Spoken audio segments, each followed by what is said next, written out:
আমি দেখাতে আছি ইন্টারলক। ইন্টারলক ফেব্রিক্সের মধ্যে না? ইন্টারলক ফেব্রিক্সের ভিতরে আচ্ছা, সাইজ কয়টা আছে ফর্মাল। এগুলা? এটা সাইজ আছে দুইটা। দুইটা সাইজ আছে। কি কি সাইজ হয় মূলত? XL, double XL. মানে যে কোনো বয়সের মানুষ পড়তে পারবে। জি জি জি। আচ্ছা, এটার আপনার কালার কয়টা হয় মূলত? এগুলার কালার এগুলার কালার হয় 4-5 টাকা এক একটা কালার হয়, আবার আপনার ডিজাইন বিভিন্ন অ্যাভেলেবেল, ডিজাইনের। আচ্ছা, আমি বিভিন্ন ডিজাইনটা ডিজাইন। পরে দেখব, বা জাস্ট হ্যাঁ, খালি দর্শক এই যে দেখেন, কালারটা দেখেন, এই যে আমাদেরকে কালার। একটু কালারটা দেখান। আর এগুলোর প্রাইস কত থেকে কত হতে পারে আপনাদের? এগুলো প্রাইস হতে পারে আপনার 400 থেকে 420 টাকা হতে মানে পারে। 400 থেকে 420 টাকা। হ্যাঁ দর্শক, আমি হ্যাঁ হ্যাঁ। আপনাদেরকে দেখাইতেছি, যারা অনলাইনে বিভিন্ন ফেসবুক পেজে শোরুমে বিজনেস করতে চাচ্ছেন, তারা হোলসেল। মূলত মানে যারা বিজনেস করতে এখান থেকে আপনারা পাইকারি নিতে পারবেন। এগুলোর রেট হচ্ছে 400 থেকে 420 টাকার মধ্যে, না? জি জি। সবগুলো এই যে চায়না ইন্টারলক ফেব্রিক্সের মধ্যে। জি আচ্ছা, জি। একটু কালারগুলো আমাদেরকে দেখান।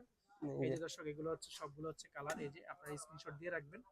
যার যেই কালার পছন্দ স্ক্রিনশট দিয়ে রাখলে আচ্ছা, আমরা। কালারগুলো একটু একটা করে দেখান আমাদেরকে। এই যে আমরা একটা কালার দেখতেছি, কালার। তারপর আমরা এই যে আরেকটা কালার, ও সুন্দর তো। হুম। দুইটা